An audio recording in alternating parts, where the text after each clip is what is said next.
नमस्कार स्टूडेंट। आज हम विद्युत चुंबक के प्रेरण के बारे में पढ़ेंगे। विद्युत चुंबक के प्रेरण क्या होता है पहले बता देता हूँ कि एग्जाम के पॉइंट ऑफ व्यू से इम्पोर्टेंट है, इसलिए इसको अच्छे से समझें।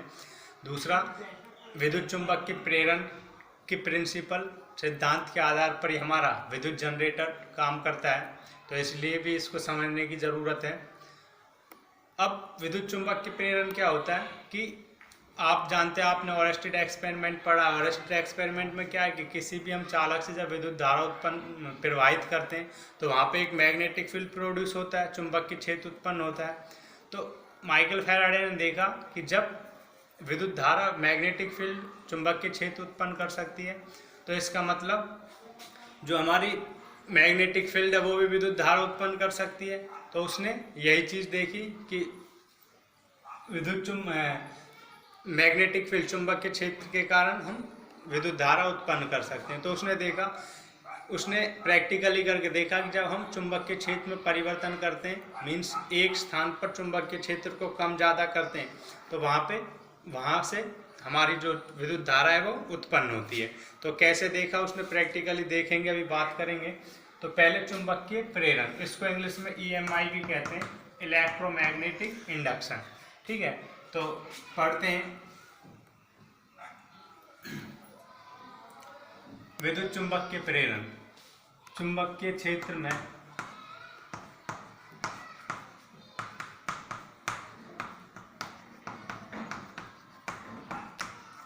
चुंबकीय क्षेत्र में परिवर्तन के कारण विद्युत धारा उत्पन्न होती है।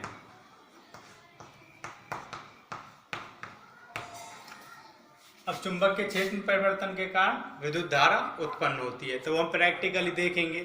तो ये बात आपको समझने की, विद्युत चुंबक के प्रेरण क्या होता है। तो विद्युत चुंबक के प्रेरण क्या है? विद्युत चुंबक के क्षेत्र में परिवर्तन के कारण विद्युत धारा उत्पन्न होती है। आप देखें, समझना कि अगर ये मेरी मैग्नेट है, ये इसका नॉर्थ पोल, तो यहाँ से मैग्नेटिक लाइंस निकलेंगी, तो इसका जो करीबी एरिया होगा उसमें मैग्नेटिक लाइंस ज़्यादा होंगे, और दूर जाने पर ही इनकी जो प्रबलता है, शक्ति है, वो कम होती चली जाएगी। तो अगर मैं यहाँ पे कोई बॉडी रखता हूँ तो इसको इसके करीब ले जाने की सोचता हूँ, तो यहाँ पे मैग्नेटिक फील्ड बढ़ेगा, और इसको पास ले जाऊँगा तो इस वाले एरिया में मैग्नेटिक फील्ड बढ़ेगा।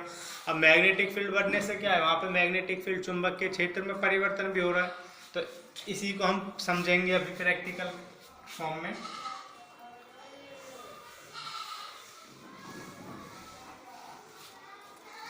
पहली कंडीशन ये थी, अगर चुंबक के उत्तरी ध्रुव को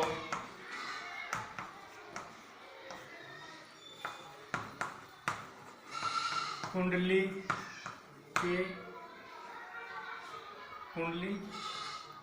की ओर ले जाया जाता है, तो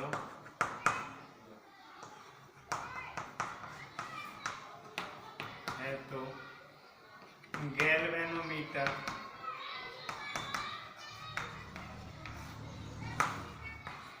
की सुई दाईं ओर विक्षेपित होती है। विक्षेपित मीन्स डिफ्लेक्ट होती है, उसमें मूवमेंट किधर होता है, दाईं ओर। देखते हैं कि ये हमने कुंडली बना ली अपनी एक, इसके साथ एक गैल्वेनोमीटर जोड़ दिया। अब गैल्वेनोमीटर क्या, आपको पता है कि एक डिवाइस है, यंत्र है, जो बहुत सूक्ष्म विद्युत को भी माप सकता है, मतलब कम से कम विद्युत धारा को भी ये मेजर कर सकता है, माप सकता है। तो जैसे इसमें करंट प्रवाहित होता है, इस कहीं पे भी जहाँ पे हमने तार के साथ गैल्वेनोमीटर लगाया हुआ है, तो इसकी जो सुई है वो ऐसे डिफ्लेक्ट करती है। अगर पॉजिटिव की तरफ जा रही है तो वहाँ पे करंट की प्रेजेंस ज़्यादा बता रही है, नेगेटिव की तरफ जा रही है तो करंट की प्रेजेंस कम बता रही है। तो जैसे ही हमने इस चुंबक के उत्तरी ध्रुव को इसकी ओर ले जाया, मतलब चुंबक की वेलोसिटी किधर हो गई, इस डायरेक्शन में, तो यहाँ से मैग्नेटिक लाइंस निकलेंगी, चुंबक के क्षेत्र रेखाएं। ठीक है। तो ऐसे ले जाने पे यहाँ पे मैग्नेटिक फील्ड, इस एरिया में मैग्नेटिक फील्ड में क्या होगा, परिवर्तन होगा। इसको ले जाएंगे तो चुंबक के क्षेत्र में अभी यहाँ पे कम था ज़्यादा होगा, फिर यहाँ पे कम था ज़्यादा हुआ, ठीक है। तो इस तरह से परिवर्तन हुआ तो क्या होता है कि जो गैल्वेनोमीटर की सुई है वो बाईं ओर ऐसे डिफ्लेक्ट करती है। तो यही लिखा है, अगर चुंबक के उत्तरी ध्रुव को कुंडली की ओर ले जाया जाता है तो गैल्वेनोमीटर की सुई दाईं ओर विक्षेपित होती है। तो ये सुई इधर की तरफ मुड़ जाएगी। तो इसका मतलब है जब भी ये करंट सुई डिफ्लेक्ट करेगी तो यहाँ पे जो करंट है वो उत्पन्न हो रहा है। तो पहली बात, पहली कंडीशन में हमने देख लिया कि यहाँ पे जो करंट है वो उत्पन्न हुआ। फिर इसने सोचा कि अगर मैं पीछे चलाता हूँ तब भी अभी यहाँ पे ज़्यादा होगा, यहाँ पे है तो इस स्थान पे जो मैग्नेटिक फील्ड है उसकी प्रबलता कम होती चली जाएगी, तब क्या करंट उत्पन्न होता है तो वो भी देखते हैं। तो जब ऐसा किया गया तब भी जो करंट है वो उत्पन्न हुआ। तो इसका मतलब कि जो मैग्नेटिक फील्ड में परिवर्तन कर रहे हैं, चुंबक के क्षेत्र में परिवर्तन करने से विद्युत धारा उत्पन्न हो रही है। तो सेकंड कंडीशन में इसने देखा, अगर चुंबक के उत्तरी ध्रुव को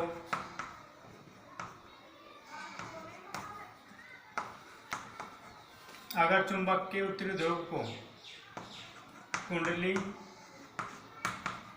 से दूर ले जाया जाता है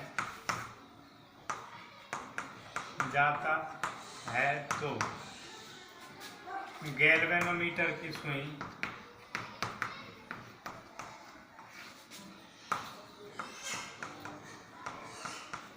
बाईं ओर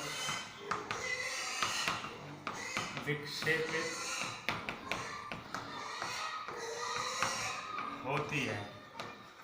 अब जब चुंबक के उत्तरी ध्रुव को कुंडली से दूर ले जाया गया तो जो गैल्वेनोमीटर की सुई है वो किधर करंट दिखाने लगते हैं, कम करंट दिखाने लगते हैं, मतलब बाईं ओर विक्षेपित होने लगती है। कैसे, ये कुंडली ये गैल्वेनोमीटर के साथ जोड़ दिया। जब हमने उत्तरी ध्रुव को इधर की तरफ खींचा, अब मैग्नेट की जो गति है वो इधर की तरफ है, तो यहाँ पे चुंबक के क्षेत्र में परिवर्तन हुआ तो मैग्नेटिक जो गैल्वेनोमीटर की नीडल है वो किधर रिफ्लेक्ट हो गई, बाईं ओर। मतलब यहाँ पे जो करंट है, विद्युत धारा जो उत्पन्न हो रही है उसकी प्रबलता वो कम उत्पन्न होने लगी। तो क्योंकि यहाँ पे जो मैग्नेटिक लाइन्स हैं वो इस स्थान पर उसकी प्रबलता कम होने लगी, ये देखा गया। तीसरा, अगर चुंबक की स्थिति में कोई परिवर्तन नहीं किया जाए, चुंबक को विराम अवस्था में रखा जाए तो मैग्नेटिक फील्ड में कोई चेंज नहीं होगा, और मैग्नेटिक फील्ड में कोई परिवर्तन नहीं हो रहा तो वहाँ पे इसका मतलब है कि विद्युत धारा उत्पन्न नहीं होनी चाहिए। तो ऐसा ही पाया जाता है कि जब विराम अवस्था में रखा जाता है चुंबक को तो वहाँ पे कोई विद्युत उत्पन्न नहीं होती, ठीक है। तो तीसरा बिंदु क्या था, जब चुंबक को स्थिर रखा जाता है तो गैल्वेनोमीटर की नीडल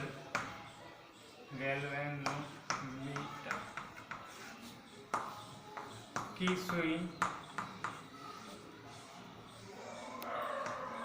कोई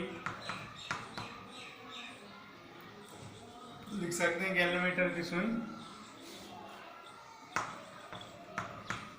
शून्य पर ही रहती है। मतलब कि जब चुंबक को स्थिर रखा गया तो गैल्वेनोमीटर की सुई ने कोई विक्षेपण नहीं दिखाया, कोई डिफ्लेक्शन नहीं दिखाया, और जो वो शून्य पर थी तो शून्य पर ही रहती है। अर्थात कोई विद्युत उत्पन्न नहीं हुई। तो यहाँ से कोई विद्युत उत्पन्न नहीं होती है। देखते हैं कैसे, जब स्थिर रखा गया मतलब कोई भी जीरो, हमने इसको गति दी तो क्या हुआ कि जो गैल्वेनोमीटर की सुई है वो ऐसे शून्य पर रही, सीधी रही। इसका मतलब यहाँ पे कोई करंट उत्पन्न नहीं हुआ। तो यही हमारा विद्युत चुंबक के प्रेरण था, इम्पोर्टेंट है, इसको अच्छे से समझ के पढ़ना है। तीनों प्रैक्टिकल पॉइंट लिखने, ये कई बार 1 नंबर 2 नंबर और 4 नंबर में पेपर में पूछा जाता है, इसलिए इसको अच्छे से पढ़ लेना, रिवाइज कर लेना। आज के लिए इतना ही, थैंक यू।